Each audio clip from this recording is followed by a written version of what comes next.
अगर आपने नात खानों की तसल्लियों से ये नतीजा खस कर लिया है कि जो मर्जी करते चले जाओ, हम रसूलुल्लाह के, जन्नत रसूलुल्लाह की, मैदान माशर में पहुंचेंगे, फरिश्ते कहेंगे कौन है भाई, सुन्नी है? जी जी सुन्नी हो, बस आ जा, जो कुछ किया कोई बात नहीं, तूने चर्स पी, जिना किया, कुछ भी, सुन्नी है ना, सीधा जन्नत में चला जा। जन्नत तो तुम्हारा इंतजार कर रही है। अगर ये ख्वाब आपको दिखाए गए हैं तो खुदारा मुफ्ती मुनीब रवान साहब के इस कौल पर अमल कर ले। एक जगह बयान चल रहा था, प्रोग्राम था, मुफ्ती साहब भी थे, मैं बैठा हुआ था, नात खान वो पहुंचा रहा था लोगों को इधर से उधर 2 मिनट में, जो हमारे अक्सर नात खानों की आदत होती है, कोई बैठा हो तो भाई नाराज ना हो। वो पहुंचे हुए ऊपर मुफ्ती साहब का बयान शुरू, आपने फरमाया कि भाई आप लोग पहुंचे हुए थे 7वें आसमान पर, तो बराए मेहरबानी मेरा बयान सुनने के लिए जरा जमीन पर तशरीफ लिया। तो हमारे सुन्नियों का यह मामला है, हमारे लड़के चर्स पिए, मवाली हों, नमाज पढ़े ना पढ़ें, पूरी रात नातिया महफिल में बैठे, फजर का वक्त आए तो घर में चले जाएं, जमात छोड़ दें, नमाज फर्ज तर्क कर दें, जमात वाजिब नमाज फर्ज, वो फिक्र नहीं है, पूरी रात नात खानी में बैठे, और यकीन क्या दिलाया जाए, तुम सरकार की मोहब्बत में आए हो। जो सरकार की मोहब्बत में आता है सरकार उसे प्यार से देखते हैं, और जिसे सरकार प्यार से देखें क्या वो जहन्नम में जाएगा? सामने कहते हैं नहीं नहीं, तो बस हमने तुम्हें जन्नत तक पहुंचा दिया शॉर्टकट के जरिए। ये ख्वामका तालीम हासिल कर रहे हैं, ये नमाज पढ़ रहे हैं, ये रोजा रख रहे हैं, ये गुनाह से बच रहे हैं, ये बेचारों को तो पता नहीं। नात खान के पास एक अजीम शॉर्टकट, 1 मिनट में आपको सीधा जन्नत का रास्ता दिखाकर, फरिश्ते भी कहेंगे कहां गया वो, नात खान के दामन में वो छुपकर सीधा जन्नतुल फिरदौस के आला मकाम पर वहां बैठ के हूरों के साथ चाय पी रहा है 2 मिनट में। भाई इस ख्वाब की दुनिया से बाहर निकल आए। आप पे और मुझसे बड़े सहाबाए किराम आशिक रसूल थे, उनकी कोई एक मिसाल ऐसी बताएं कि उन्होंने नबी करीम के फरमान सुनने के बाद एक कान से सुना, दूसरे कान से निकाला, और उन्होंने ये अर्ज किया हो माज़अल्लाह कि आपका बनाया हुआ मायार ठीक है, ये आप अपने पास रखें, लेकिन हम ये कहते हैं कि आपकी मोहब्बत हमें जन्नत तक पहुंचाएगी, लिहाजा इन तकल्लुफात की जरूरत नहीं, हम वैसे जन्नत में पहुंच जाएंगे। है कोई साहबी ऐसा? नहीं। वो इश्क में कामिल व अकमल थे, तो किस वजह से थे कि उन्होंने नबी करीम की इताअत की। आज हमारे सुन्नी नारा लगाते हैं गुलामी रसूल में मौत भी कबूल है, जो हो ना इश्क मुस्तफा तो जिंदगी फजूल है। फिर एक दूसरे को देखते हैं कैसा लगा नारा, दूसरा कहता है वाह क्या नारा लगाया तुमने यार, ब्लड सर्कुलेशन तेज हो गई। अच्छा भाई कर ले तेज। अब ये नारा भी लगा कि गुलामी रसूल में दाढ़ी भी कबूल है, क्योंकि सरकार ने फरमाया दाढ़ियां बढ़ाओ, मुझे छोटी करो, और यहूदियों की सूरत मत बनो।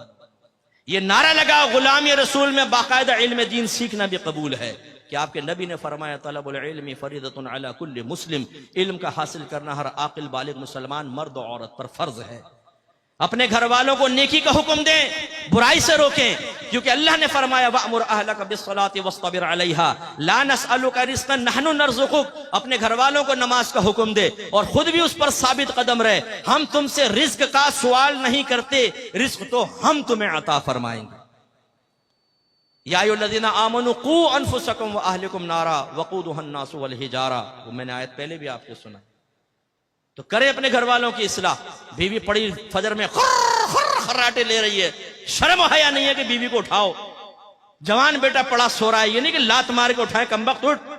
हाँ, अगर गवर्नमेंट ऑफ पाकिस्तान ये ऐलान कर दे जो फजर की नमाज बाजमात अदा करेगा उसको 5000 रुपए मिलेंगे, यही अब्बा होगा, यही थका हारा बेटा, यही जुल्फों की असीर बनाने वाली लैला। फिर इस मजनून को, इस अब्बा को देखें आप, लात मार के ना उठाए बेटे को, कमबख्त उठ, 5000 का मामला है, 5 तेरे 5 मेरे 5 छोटे बेटे के 15000 रुपए रोज, एक नमाज के, फिर 5 नमाज, फिर महीने की कैलकुलेशन करके अब्बा क्या कल हो अपने तो वारे न्यारे हो गए। तो आपकी बात नहीं कर रहा हूं, ये दुनियादार किस्म के लोगों की बात कर रहा हूं। लेकिन सोचिए कि हम क्या कर रहे हैं। इसी तरह ये नारा लगाएं कि गुलामी रसूल में हर गुनाह छोड़ना भी कबूल है, क्योंकि मेरी वालिदा सैयदा आयशा सिद्दीक़ा रज़ियल्लाहु तआला अन्हा कहती हैं कि नबी करीम सल्लल्लाहु अलैहि वसल्लम अपने जात की खातिर कभी किसी से इंतकाम नहीं लेते थे, लेकिन जब कोई अगर अल्लाह की नाफरमानी करता तो सरकार उससे इंतकाम लेते थे। इंतकाम का मतलब उस पर सजा जारी करते थे, इजहार नाराजगी फरमाते थे। अगर आप ये समझते हैं कि नात खानी में बैठने के बाद मैं नमाज़े कज़ा करूं, मैं लड़कीबाजी करूं, मैं सेक्स चैट करूं, मैं पोर्न वेबसाइट के विजिट करूं, मैं गंदी हरकतों में मुलव्वस रहूं और सरकार मुझे मोहब्बत भरी निगाहों से देखे, तो ये आपकी खाम ख्याली है। नाफरमानी और मोहब्बत रसूल जमा हो सकती है, इसका इनकार नहीं है। शेख अब्दुल मुहद्दिस देहलवी रहमतुल्लाह अलैह फरमाते हैं कि नाफरमान अपने दिल में मोहब्बत रसूल रखे, ये मुमकिन है, लेकिन फरमाया वो मोहब्बत रसूल में नाकिस है। इसलिए कि मोहब्बत रसूल का तकाजा ये है, महबूब का तकाजा ये है कि महबूब के कहे पर चले। लोग तो अपने महबूब के लिए उस्तादों को छोड़ देते हैं, लोग तो अपने महबूब के लिए एकेडमियों को छोड़ देते हैं, लोग तो अपने महबूब के लिए उस्तादों से बदतमीजी के लिए तैयार हो जाते हैं। ये मोहब्बत का तकाजा है, ऐसा होना चाहिए मोहब्बत, कामिल मोहब्बत, पक्की मोहब्बत। ये औरत की मोहब्बत में इंसान सब कुछ कुर्बान कर दे, ये है कामिल मोहब्बत। बस मैं कहता हूं कि इसकी मिसल नहीं कह रहा हूं, ऐसी मोहब्बत हमारी होनी चाहिए कि नबी करीम की मोहब्बत में बाप नाराज हो, मां नाराज हो, दोस्त नाराज हो जाए, कोई भी नाराज हो, जब मेरे नबी ने फरमा दिया तो मैं नबी का कहना मानूंगा, सबकी नाराजगी मोल लूंगा। यह है मोहब्बत। यहां तो नफ्स शैतान ही इतना गालिब है, अल्लाह नाराज हो, रसूल नाराज हो, नफ्स शैतान नाराज ना हो, यह रविश सही नहीं है।